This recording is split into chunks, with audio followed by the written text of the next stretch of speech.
Hello, what's up? Ako nga pala si BT at nandito ngayon tayo sa BT Reaction and welcome to my channel, Tunay na Kritiko. At meron tayong panonooring video ngayon. Ito po ay nagmula kay Durs TV. Sa mga hindi pa po nakakabisita sa channel ni Durs TV, bisita na po kayo mga katunay. At kung hindi pa kayo nakakapag-subscribe, subscribe na din po kayo mga katunay kay Durs TV. At syempre huwag nyo rin po sana nakalimutan na mag-subscribe dito sa channel ko sa Tunay na Kritiko sa mga hindi pa nakakapag-subscribe and click the notification bell para maging updated po kayo sa mga reaction video na aking ilalabas. At huwag na natin pagtagalin at sabay-sabay na nating panoorin ang laman ng video na hatid sa atin ni Durs TV at bibigyan natin ng reaksyon. Pasok! Hello po sa inyong lahat. Magandang araw po. Kamusta na po kayo? Andito na naman ako, ang inyong lingkod na legit Dower Cards na tagahatid ng mga legit na kaganapan tungkol sa TBJ. Kaya kung isa kayo sa hindi pa nakasubscribe sa ating channel, nako, i-click nyo na po ang subscribe at bell button dyan sa baba para pag may mga bago akong balita, ay mano-notify po kayo agad-agad. At bago nga po natin simulan ng balitaan, nais ko lamang pong magpasalamat sa inyong lahat sa walang sawang pagsuporta at pakikinig sa aking mga pang-araw-araw na balita. So mega shoutout po kay Raymond Reyes at kay Sight Eye na pinapa-shoutout po ang mga ka-GC niya na sina Lucky Mom, Alan, Chai, Shirley, at sa daw niyang si Jennifer Pasio. Mabuhay po kayong lahat at salamat po sa pagsuporta sa TBJ. God bless po sa inyong lahat. So eto na at simulan na po natin ang balitaan. Tunahin natin pag-usapan ang tungkol sa pangyayari po after po ng sugod bahay nila Jose Wally at Tito Sen kanina. So, umuwi na po agad sila ng Manila kasi injured si Mama Alan. Katunayan niya, nagbahagi po si Mama Alan kay ng picture nila kuha po sa private plane na sinasakyan nila. Pauwi na po ng Manila. Yung mga pinapakita ko po sa inyo mga screen ngayon ay kuha kanina lamang. Kung hindi daw sana injured itong si Mama Alan, baka bukas pa sana sila umuwi. Hindi tuloy nila nasulit ng sobra-sobra ang Bacolod. So, salamat sa mga taga Bacolod na may init na alam natin yung Bacolod na yan is lugar ni Ma'am Alan yan. No? Diba? Ilonggo. pang aming mga legit Dower Cards. Tsaka maganda dyan sa Bacolod. Napunta din ako dyan sa lugar na yan. At ang mga tao dyan talagang friendly, no? Talagang yung pumunta ako dyan, marami ako nakabatian. May mga naging kaibigan agad ako dyan sa lugar na yan, sa Bacolod. Ang sarap-sarap mamasyal dyan.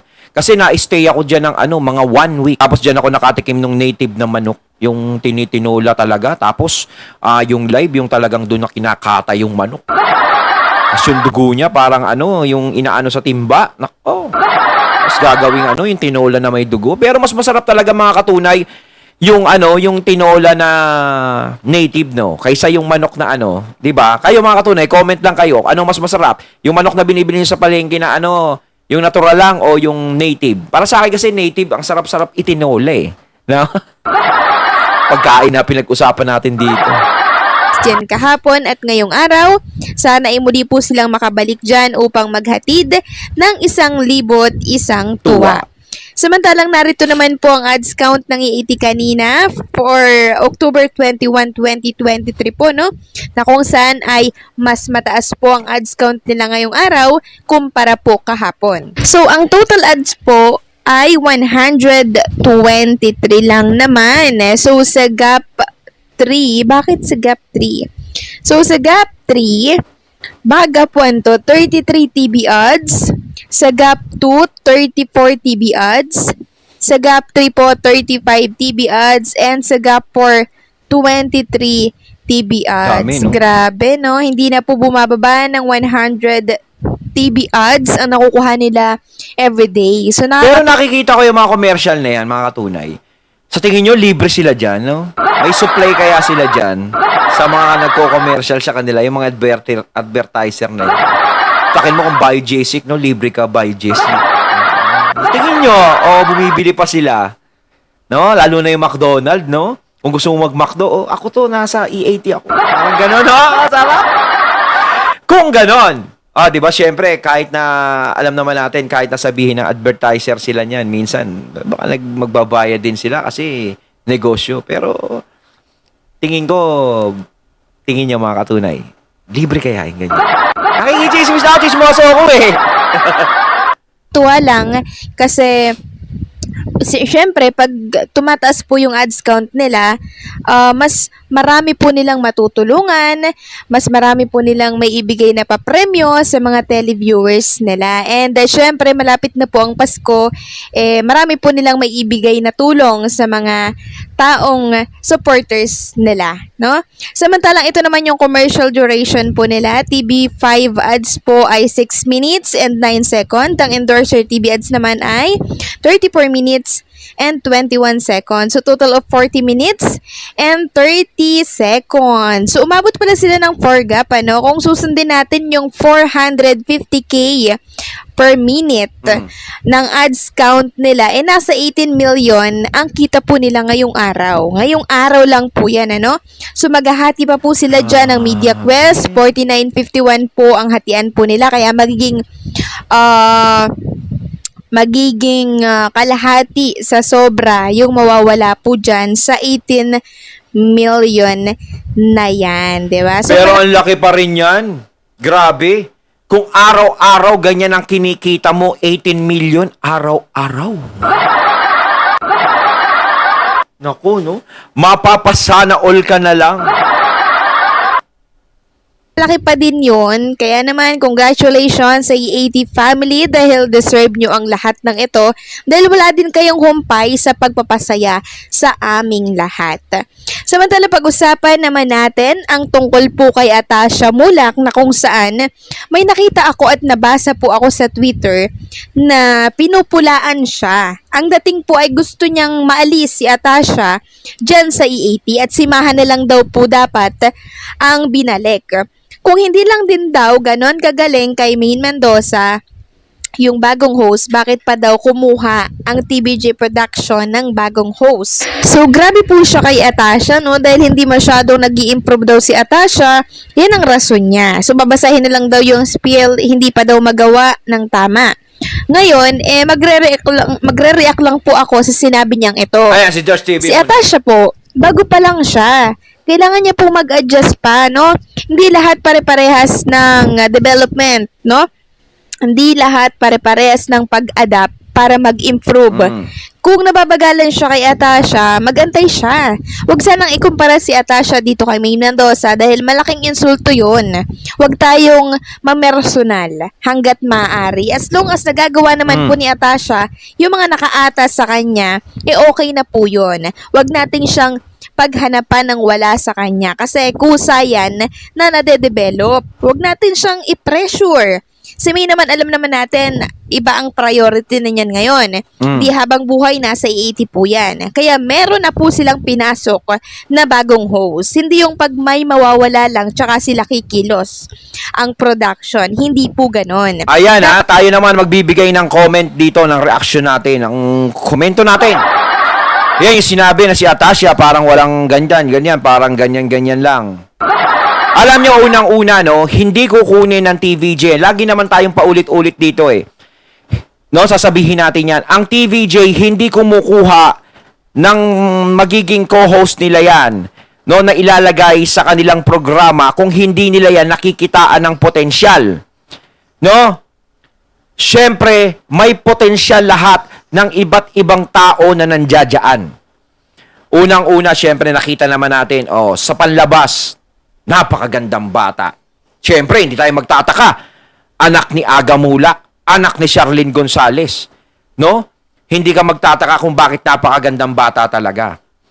At pangalawa, no? Bago pa lang si Atasha, tama si Ders TV, bago pa lang si Atasha sa E80, bago pa lang siyang nag-ho-host. Kumbaga, magte-train pa ng magte-train yan hanggang sa tumagal ang panahon. Meron bang bago na natuto agad? Parang sinasabi nyo na may isang buntis, paglabas ng bata, marunong nang magsalita. Parang ganon ba yon? Ganon? Pagkapanganak ng bata, nagsasalita na. Ganon yan. Kaya nga sa trabaho kapag natanggap ka, magte-training ka muna. Ituturo muna sa'yo lahat ng tama. Natural lahat ng pagkakamali kapag nag-uumpisa ka pa lang, magagawa mo. Hindi agad kapag nag-uumpisa ka, puro tama na agad ang magagawa mo. Diba? Masyado nilang kinukumpara si Atasha kay Maine. Si Maine, hindi din nagsimula yan sa perpekto o pinakita agad ni Maine yung pagiging magaling na host. Nagsimula muna yan. May mga pagkakamali ding nagawa si Maine. Hanggang sa ma-practice ni Maine, nahasa na ng nahasa. Kita nyo sa tagal ni Maine dyan, sino ba hindi matututo? Kung si Atasha tumagal ng ilang dekada dyan, no? Kahit ilang taon, matututo yan. Unang-una, anak ni Aga Mulak yan. Alam natin si Aga Mulak, isa sa pinakamagaling na actor dito sa atin sa Pilipinas. No? Bukod sa train niya sa TVJ, malamang ina-advise ni Aga Mulak yan. Si Charlene Gonzalez, ding umarte sa pelikula. Ngayon, wag natin i-push yung bata, wag natin i-push si Atasha na, ano ba yan? Ganyan lang mag-host, parang ganito, wala namang kaalatoy. Wag po kagad ganun-ganon. Bago pa lang yan. Hindi pa siya nag-host ng 5 taon sa EAT. Hello? Sobra kasi. At advance tayo mag-isip. Mabilis ang isip natin dahil nasa entertainment industry tayo. Kaya please lang, lubayan na sana si Atasha ng pumupula po sa kanya. Or should I say bashers niya. Walang perpekto, piliin nating maging kind all the time.